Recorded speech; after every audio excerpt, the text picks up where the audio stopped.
مفتی محمد زبیر صاحب نقشبندی، خطیب اعظم دربار عالیہ گھڑی شریف۔ نعرہ تکبیر، نعرہ رسالت، نعرہ تحقیق، نعرہ حیدری، دربار عالیہ گھڑی شریف۔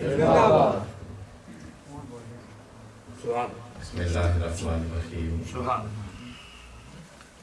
بل اللہ یمن علیکم من ہداکم بالایمان وقال اللہ تبارک و تعالی فی مقام آخر ان اللہ و ملائکتہ یصلون علی النبی وقال اللہ تبارک و تعالی فی مقام آخر قد نرى تقلب وجهك في السماء فلنولينك قبلة ترضاها وقال الله تبارك وتعالى في مقام آخر لا أقسم بهذا البلد وأنت حل بهذا البلد۔ محبت سے جم جم کر مصطفیٰ جان رحمت کے حضور ناز میں ہدیہ درود و سلام پیش کیجیے۔ الصلاۃ والسلام علیک یا رسول اللہ وعلی آلہ یا سیدی یا حبیب اللہ۔ سبحان اللہ۔ زینت محفل جامعہ محمدیہ غوثیہ بحیرہ شریف کے فرزند اور صدرات سے برطانیہ میں سرور کائنات صلی اللہ علیہ وسلم کے عشق و محبت کی خیرات تقسیم کرنے والے اور میرپور میں محافل ہائے میلاد کو بڑے خوبصورت انداز کے ساتھ اپنی محنت و کاوش کے ساتھ ڈھالنے والے ہمارے انتہائی قابل احترام علامہ مولانا حافظ الرحمن غزالی صاحب زاد اللہ حفظہ الکریم، محترم المقام حضرت علامہ مولانا قاری غلام عباس صاحب مدد اللہ العالی، محترم المقام میرے بھائی حضرت مولانا الحافظ القاری قاری غلام یاسین صاحب حافظ اللہ تعالی، میزبان مکرم خوش سیرت و خوش صورت نیک نہاد و نیک خصال حضرت مولانا قاری الرحمن صاحب حافظ اللہ تعالی، محترم مولانا قاری مختار صاحب ہمارے برطانیہ کے اور کشمیر کے عظیم ثنا خواں، محترم المقام حضرت مولانا حافظ عبدالقادر نورشاہی صاحب، آج کی پروگرام کے انتظامیہ، سامعین و حاضرین، آج ہم عارف باللہ حضرت میاں محمد بخش قدس اللہ سرہ العزیز کی یاد میں منعقدہ اس تقریب عرس میں شریک ہیں۔ اللہ تبارک و تعالی حضرت صاحب عرس کے چشمہ فیض سے ہم سب کو وافر حصہ عطا فرمائے۔ میں شکریہ ادا کرتا ہوں آج کی تقریب عرس کی انتظامیہ کا اور حضرت مولانا قاری ضیاء الرحمن صاحب کا، قاری رضا المصطفیٰ چشتی صاحب کا، کہ جنہوں نے آج کی اس خوبصورت باوقار بامقصد محفل میں مجھے شرکت کا موقع مرحمت کیا۔ میں نے 22 کو واپس جانا تھا، صرف اسی پروگرام کی خاطر مجھے رکنا پڑا، تو یہاں بھی اس کی تقریب میں شریک ہو رہا ہوں، اور پاکستان میں جمعرات کو حضرت میاں محمد بخش علیہ رحمہ کا عرس شریف شروع ہو رہا ہے، تو میں سمجھتا ہوں کہ یہ سعادت مندی کی بات ہے کہ سرکار کے 2 آراس ان میں مجھے شرکت نصیب ہو رہی ہے۔ ماشاءاللہ۔ گزارشات ترتیب دینے سے قبل 1-2 باتیں میں ضروری طور پر گوشت گزار کرنا چاہوں گا۔ کہ جب بھی گفتگو سنیں کوشش کریں کہ کچھ نہ کچھ حاصل کر کے جائیں۔ اگر آپ 2-4 گھنٹے بیٹھنے کے بعد کچھ لے کر نہیں جا رہے تو اس سے صاحب عرص خوش نہیں ہوں گے، کیونکہ وہ تو مشن والے لوگ تھے، ان کا ایک ایک لمحہ زندگی کا مشن کے لیے بسر ہوا۔ ایک ایک بات کو اپنے ذہن کے کینوس پر مرتسم کرنا ہے۔ دوسری بات کہ ایسی محافل میں جب بھی شریک ہوں تو باوجود شرکت کو یقینی بنائیں۔ میں نے صحابہ کرام کے معمولات کو پڑھا ہے کہ صحابہ بغیر وضو کے حضور کی سواری کی مہار کو بھی ہاتھ نہیں لگاتے۔ تیسری بات کہ جس طرح محفل ختم ہوتی ہے تو لنگر شریف، کیونکہ برطانیہ میں تو ہر محفل کا ایک لازمی جزو ہے، صرف لنگر کو، چاول کو لنگر نہ سمجھا کریں، علم کو بھی لنگر سمجھا کریں۔ میں علماء کرام کی یہاں سٹیج پر کہکشاں ہے،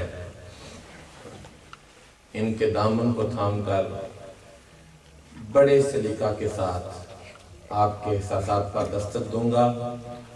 جو جو باتیں میں نے عرض کرنی ہیں آپ نے اپنے ذہن کے صفحہ پر سے مرتسم کرنا ہے۔ قرآن حکیم کے 4 مقامات میں نے تلاوت کیے۔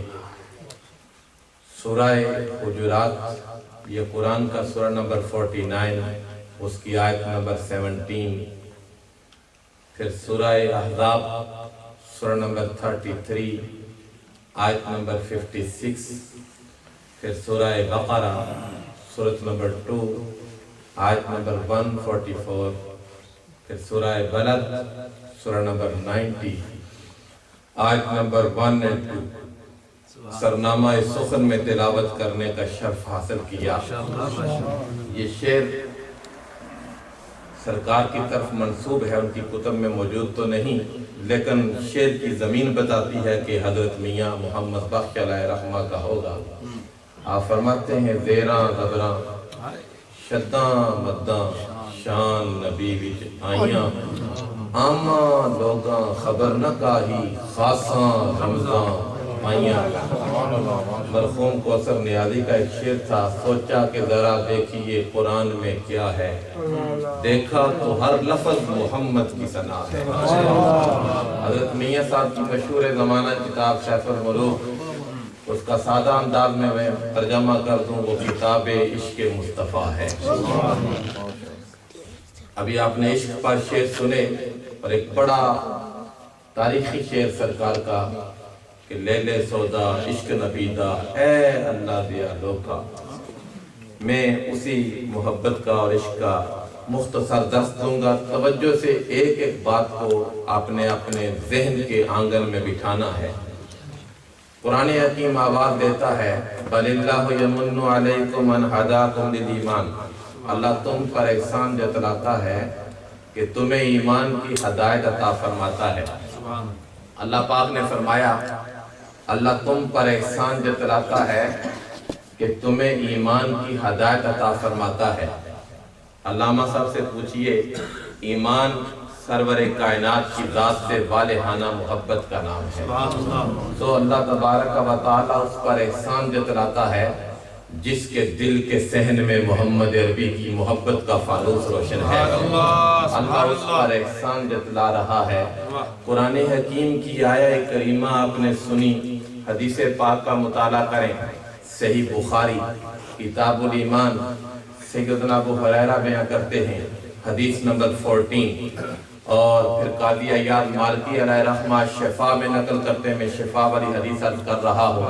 حضور نے فرمایا لا یؤمن احدکم حتی اکون حب الیکم من نفسی۔ اس نیلگوں فضا کے نیچے اور اس زمین کے سینے پر کوئی بندہ اس وقت تک ایمان کے کمال سے بہرہ نہیں ہو سکتا جب تک کائنات کی ہر شے سے بڑھ کر مجھ محمد سے رشتہ محبت استوار نہیں